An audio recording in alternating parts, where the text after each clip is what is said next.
दोस्तों, इस कोरोना काल में इस निर्धन वर्ग को सबसे ज़्यादा प्रभावित किया है और ये जब दूसरा फेस आ रहा है तो इससे लगता है कि इसमें और ही ज़्यादा इनकी ज़िंदगी है वो बदतर हो जाएगी।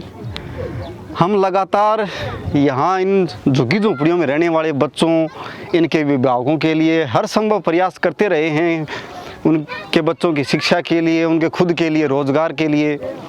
लेकिन जो ये दूसरा फेस आ रहा है, ये लगता है कि अपना समीकरण है वो फिर से बिगाड़ देगा। इस सामान्य कोरोना काल के दिनों में जब सारी स्कूलें बंद थी तो इनकी झोंपड़ियों में ही यहाँ इन बच्चों को पढ़ाने लिखाने का उपक्रम वो शुरू किया था। लेकिन अब दूसरे फेस में फिर से इसको बंद करना पड़ेगा और इसका एक अल्टरनेट उपाय, जो बच्चे इनमें बड़े हैं, जो 8वीं 9वीं 10वीं क्लास तक पहुँच गए हैं, तो वही अपने छोटे बहन भाइयों को पढ़ा करके अपन चाहेंगे कि वो एक शिक्षा का जो इनमें जो बीड़ा अपन ने 5 साल पहले उठाया था और एक अभियान लगातार इनमें चलाए हुए हैं, ताकि ये फिर से उस भिक्षावृत्ति और बाल श्रम की तरफ ना चले जाएं। तो शिक्षा से लगातार ये जुड़े रहें और कोरोना से भी बचे रहें। इसके लिए लगातार हम इनको पढ़ाई की, इनके जो बड़े भाई हैं 9वीं 10वीं क्लास में पढ़ने वाले, उनको सारी स्टेशनरी है, खाने के पैकेट वगैरह हैं जो भी भामाशाहों से उपलब्ध होते हैं, तो वो उनको दे करके लगातार उनकी पढ़ाई को सुचारू बनाए रखने का प्रयास कर रहे हैं। मैं मिलवाऊँ आपको उन बच्चों से जो अब ये पढ़ाने का उपक्रम अपने अपने झोंपड़ियों में अपने काका ताऊ चाचा के बच्चों को, अपने छोटे भाइयों को पढ़ा रहे हैं। आइए। तो दोस्तों, ये मुकेश जो जिसने कैसे शुरुआत की थी और आज 7वीं क्लास में हो चुकी है, और इस कोरोना काल की इस महामारी में जब सारी स्कूलें बंद हैं तो अपने यही इनका पीछे घर है और इनके अपने चारों ओर के काका ताऊ के जितने भी बच्चे हैं उन सबको ये रोज़ पढ़ाती है। इनको सारी स्टेशनरी है, बोर्ड है, ये सब अपन उपलब्ध करवा देते हैं यहाँ पर और ये इनको पढ़ाती रहती है। काफ़ी होनहार लड़की है। निश्चित रूप से ये अब अगर इनको अच्छा अपने सब बंधुओं का सपोर्ट रहा तो ज़रूर आगे बढ़ेगी और जब तक सक्सेस न हो जाए हम लगातार इनको गाइड करते रहेंगे और एक दिन इनको सक्सेस करके ही दम लेंगे। एक दोस्त अपने ये बालक है जो अपनी पाठशाला के शुरुआती दिनों से ही जुड़ा हुआ है और ये अपनी पढ़ाई को थोड़ा जल्दी कैच कर गया, इस कारण आज ये 8वीं क्लास में हो गया। और इस कोरोना काल में ये भी अपने आड़ोस पड़ोस में जितने ये इनका घर है और इनके आसपास जितने भी बच्चे हैं उन सबको ये रोज़ पढ़ाता है। तो ये काफ़ी खुशी की बात है कि इन्हीं झोंपड़ियों में से बच्चे निकल करके जो अपने छोटे भाई बंधुओं को भी पढ़ा रहे हैं, तो वो भी आगे बढ़ जाएंगे और ऐसी महामारी का ये दौर भी निकल जाएगा। एक बार ये घर दिखाते हैं आपको रवि का। ये इनका यहाँ रहना सहना है। ये रसोई,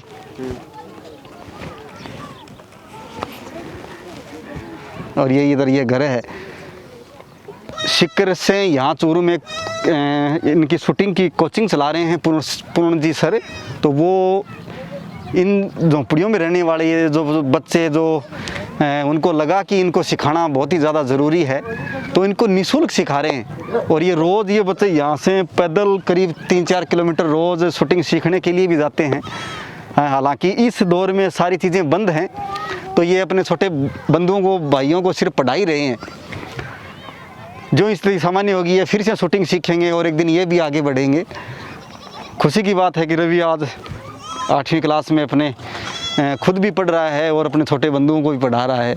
ये दोस्तों, ये पीछे निट्टू का घर है और ये अपने घर के चारों ओर जो बच्चे हैं ये उनको पढ़ाता रहता है। निट्टू भी 9वीं क्लास में हो गया है और अब पीछे बीच में जब स्कूलें लगी थी तो जाना शुरू किया था, लेकिन ये फिर ऐसा दौर आ गया है कि सबको घर में फिर से बैठा दिया है। फिर से निट्टू ये अपने घर में ही है, तो ये भी अपने बहन भाइयों को इनको लगातार पढ़ा रहा है। निट्टू खुद भी पढ़ रहा है क्या? हाँ सर। तो अब आपको कोई पढ़ाई में समस्या है तो जो यहाँ पे सर आते हैं मैं सर को पूछ लेते हो? चलो, इन बच्चों को कभी कोई किताब की, कॉपी की कोई ज़रूरत हो तो फ़ोन कर दिया करो, आपके पास पहुंचा देंगे।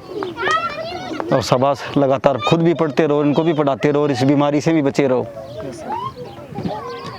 तो दोस्तों, इस समय बीमारी से बचा रहना सबसे ज़्यादा ज़रूरी है और अपन देख रहे हैं कि दुनिया में कैसे कैसे हालात हो रहे हैं। काफ़ी डरावने वीडियो आ रहे हैं तो उनको देख करके हमें मास्क और ये जो एक सोशल जो डिस्टेंस जो हम बोलते हैं आपस में एक दूसरे के बीच में दूरी है, तो इसको अपने को तो बनाए रखना ही पड़ेगा।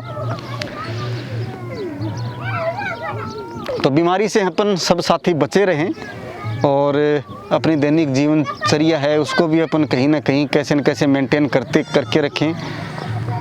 अपने बच्चों की पढ़ाई भी हमें अपने घर पर लगातार बनाए रखनी है।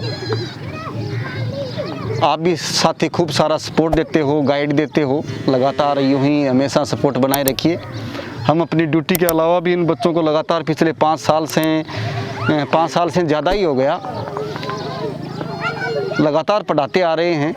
और हम नहीं चाहते कि कोई बच्चा है वो भिक्षावृत्ति में, बाल श्रम में, कहीं कचरा बीनने में या यूं ही अपना जीवन है वो फिर से उसी दिशा में और चला जाए। हम चाहते हैं कि ये दौर, इस विपरीत दौर में भी ये बच्चे पढ़ाई से जुड़े रहें और उस दिशा में बिल्कुल भी भूलकर भी न जाएं। शुक्रिया आपके स्नेह का, प्यार का, प्रेम का। आप खूब सारा सपोर्ट हमेशा करते आए हो। शुक्रिया। जय हिंद।